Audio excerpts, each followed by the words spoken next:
Today I am in Angelus-Rosedale Cemetery, which is really an overlooked cemetery here in Los Angeles. Of course, everybody always looks at, and I think it's one of the most popular tourist places in all of LA is Hollywood Forever Cemetery.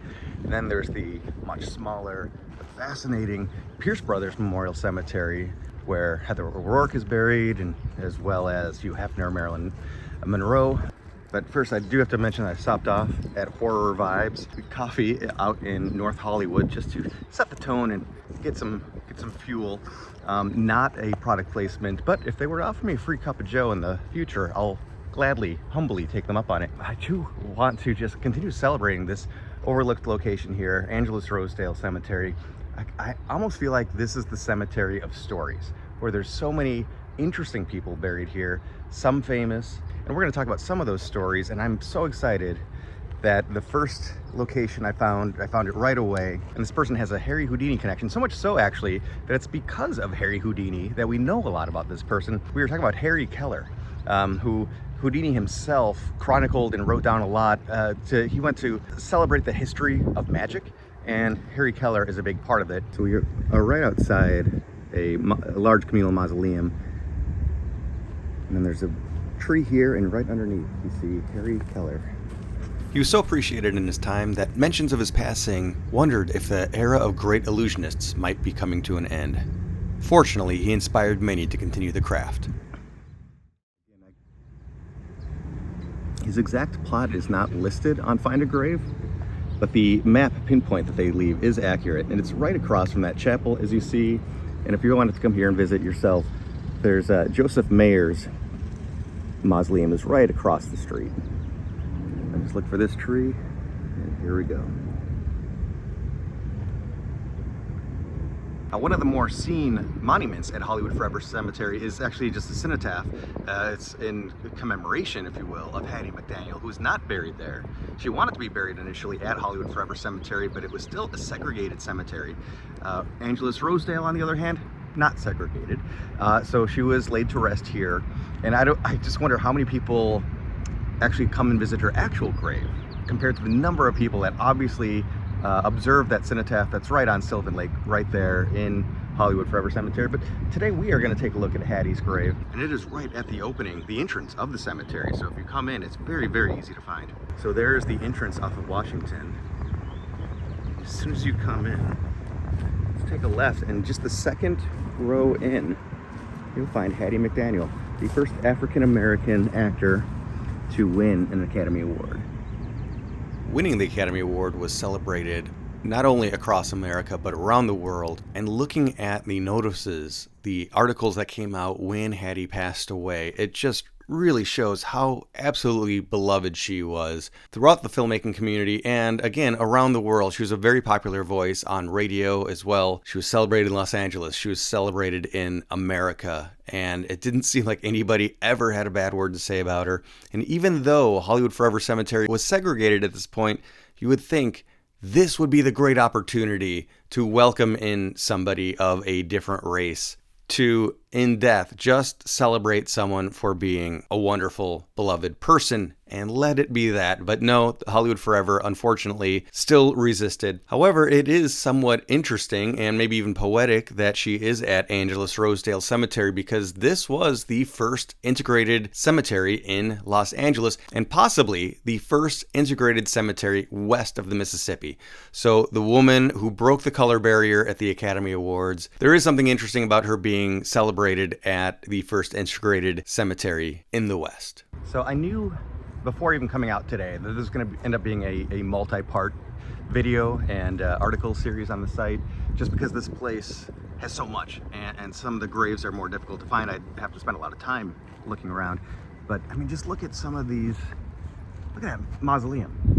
This is, it says the name on it is Ward. I don't even know who is buried here, but there's just so many unique stones in this, again, very overlooked cemetery. Oh, also, I was going to mention that this is also where a number of the bodies were reinterred from the original city cemetery, Fort Moore, specifically Fort Moore Cemetery in downtown Los Angeles, which has a school on top of it right now. That school has all sorts of ghost stories associated with it now. Shadow figures, as well as objects being thrown by some unseen forces. That was actually a story that came out of doing the tour and hearing from people that had connections to the cemetery itself, whether they were parents of students or teachers that shared that with me. You can hear the parakeets also, parrots or parakeets overhead. There's lots of tropical birds that have gotten out of cages and flourish in Los Angeles. I'll also address that I think the place has a bit of a connotation as being a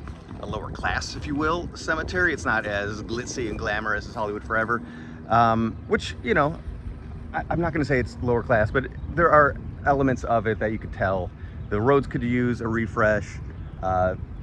The grass is all dead, you know, I mean, it would cost so much to irrigate this, but there are things like that, you know, nothing major, although I'm approaching a fallen tombstone over here, so we'll take a quick look at this. But there's not a lot of that kind of stuff. It is a really nice place, and I mean, this is where Daniel Burbank is buried, the guy that founded Burbank. So a lot of really high-end developers are buried here as well, so it definitely has you know, just all sorts of people, all sorts of different nationalities as well, which is pretty cool.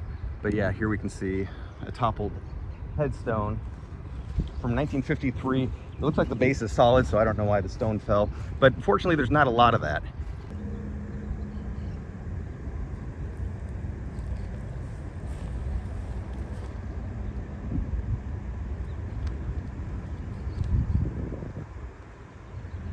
This eye-catching pyramid mausoleum belongs to the Chateau family. George Chateau was responsible for purchasing and developing Catalina Island. He put some hotels on the island, but he also spent a lot of money and time trying to find minerals. However, when none were found, he and his business partners essentially went bankrupt on that venture, and he had to sell off the island. He died in a train wreck in 1893 at the age of 42.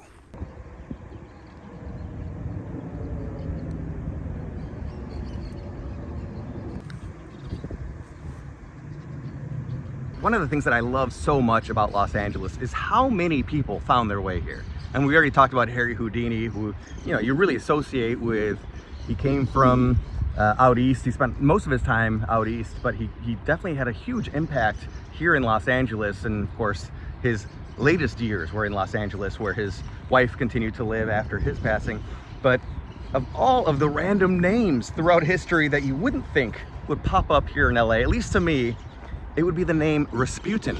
Yes, that Rasputin. His daughter is buried right here, right behind me. Maria was the daughter of Grigory Rasputin, the infamous Russian mystic whose influence over the last Tsar and Tsarina became legend. When the Russian Revolution shattered her family's world, Maria fled, first to Europe, then to America. It was actually in Europe where she first started working in the world of the circus. She joined multiple circuses while living in France in the late 20s and early 30s, performing acts that dramatized her father's life. She joined the Hagenbeck-Wallace Circus in the US in 1935. That circus company might sound familiar to people who are familiar with Chicago ghost lore, as that's the company that suffered a horrific train wreck in 1918 in Hammond, Indiana. While with them, she performed as a lion tamer. Unfortunately, she was mauled by a bear in Indiana in 1935, but did continue performing. That same bear mauled another trainer within a year. Maria passed away of natural causes in 1977 at the age of 79. Just days earlier, she was in the middle of a book tour that she had co-written titled Rasputin, the Man Behind the Myth. Though her death didn't make front-page headlines, an article within the obituary section reads in part, "After 2 marriages and careers as a cabaret dancer, circus animal trainer, and shipyard worker,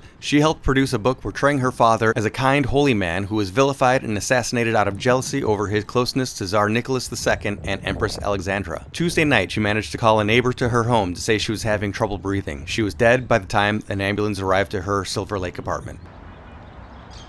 So here's a couple of the noisy parakeets that you'll hear in the background as I'm recording over here by Maria Rasputin's grave. There are a ton out here. Anyway, it might be a little confusing if you were to look on a map and find her grave marker, because it indicates on Google Maps as if she's right next to a road.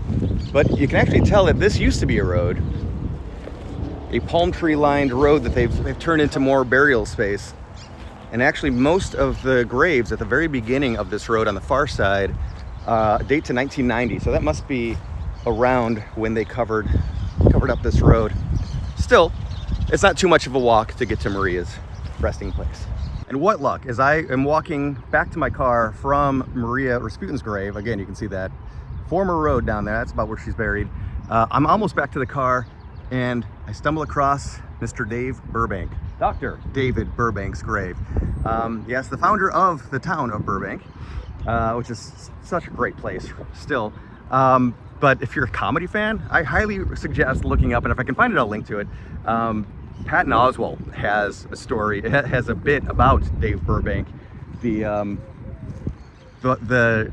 dentist who had this wild idea to come out west and start a town, so he did. That's the end of his dramatic story.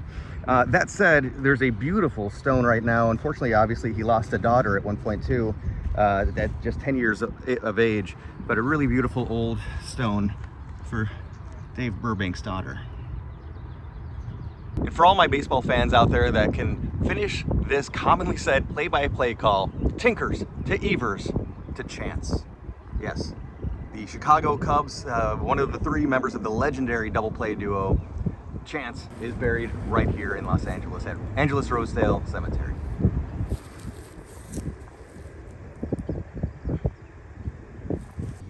Phineas Banning, buried here, was a very prominent early Los Angeles businessman, was partly responsible for creating the Los Angeles Harbor.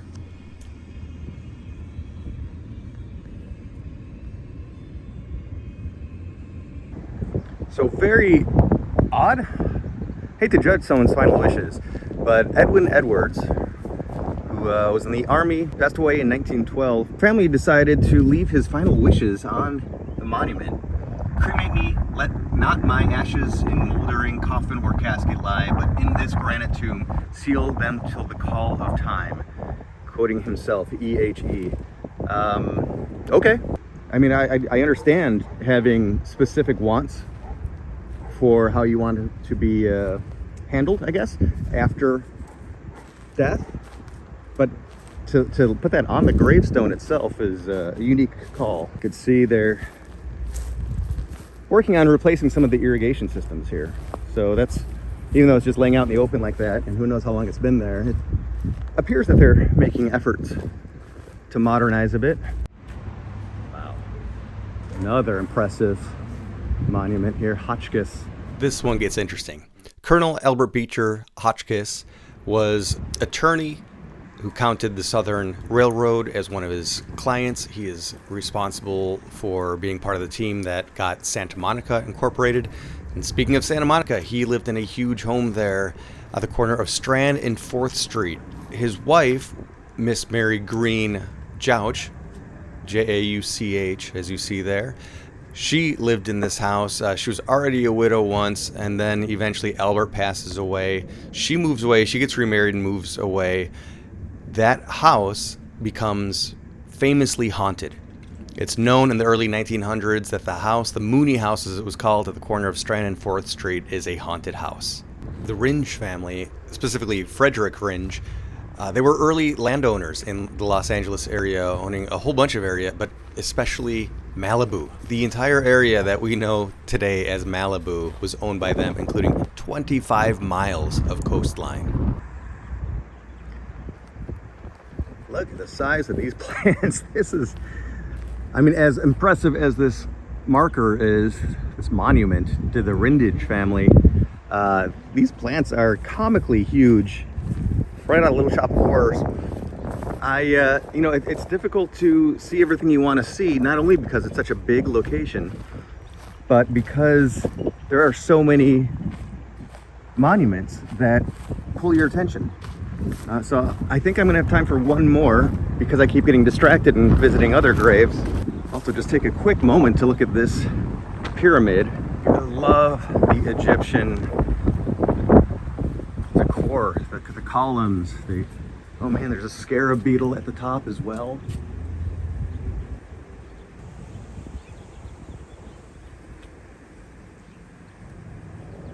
The Grigsby graves. I don't know, I got a really creepy feeling all of a sudden. Maybe it's just because these windows are open.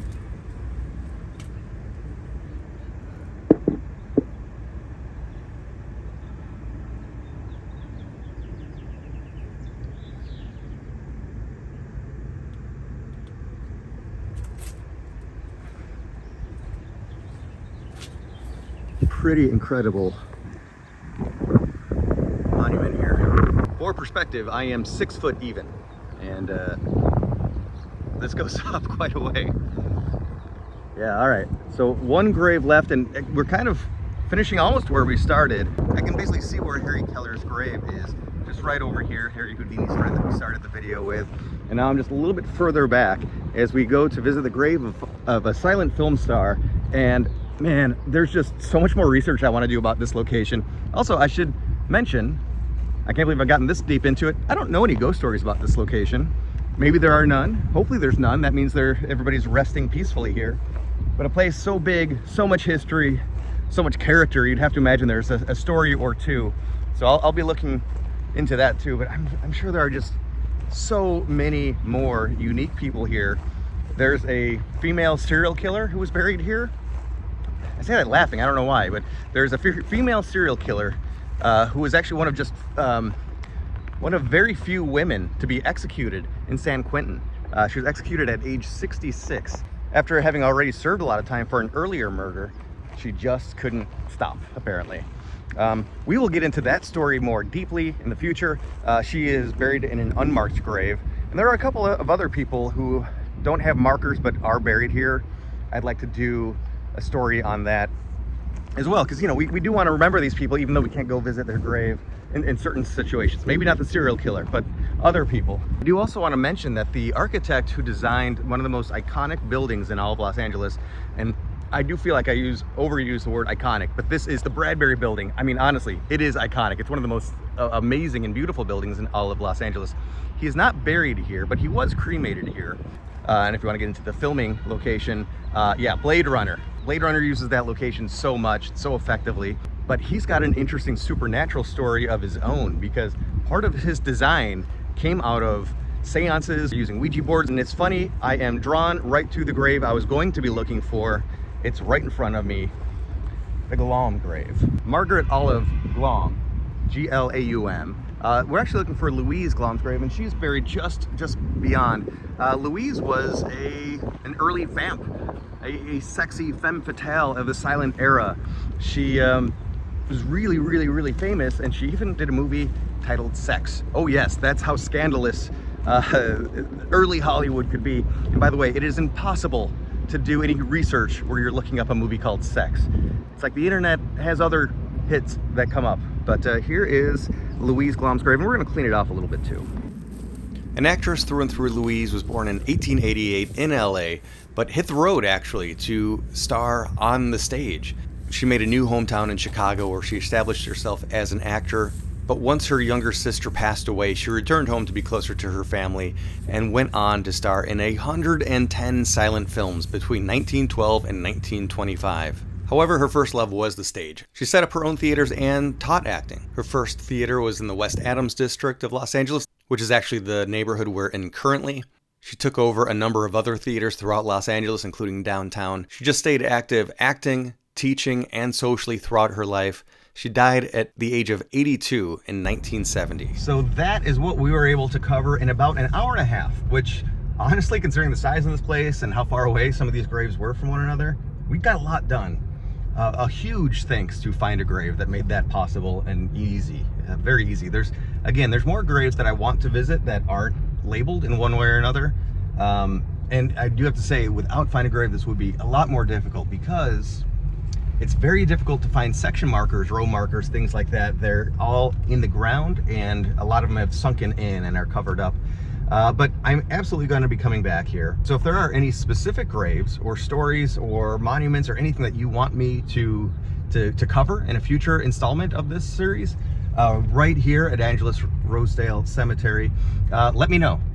Put a comment, leave a link if you got information, but I would love to hear from you.